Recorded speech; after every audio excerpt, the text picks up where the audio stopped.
So before getting into creation of process and lot more in the hands-on, let's discuss the major difference between Process Studio and Object Studio, which will be really useful going forward.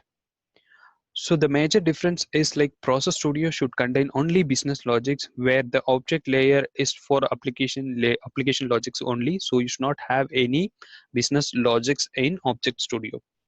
Actions from objects can be referred and created in a process flow. So what does it mean is like objects can be called or object can be referred into Process Studio using a action stages. In Object Studio, you cannot have any business logics or business rules, which is not recommended.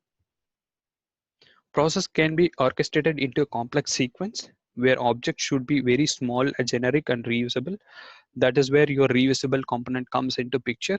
For example, you have a login functionality of a particular business application like SAP. So that login functionality can be reused across multiple processes if it is a small and generic. But whereas in your Process Studio, if you have a complex logics, because that cannot be reused or that cannot be recalled to multiple processes, because that is specifically built for particular business logics. In addition to that, for a layman or for the beginner, there are some other component which is available in object where it is not available in Process Studio. That was categorized in the last point.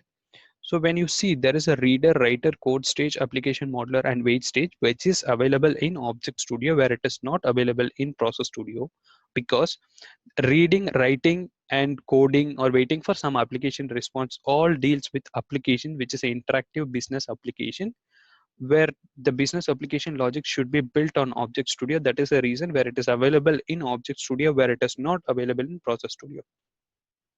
So that is on a higher level of major difference between Object Studio and Process Studio. Coming up with the next session, we'll have more hands-on on Process Studio. See you in the next session.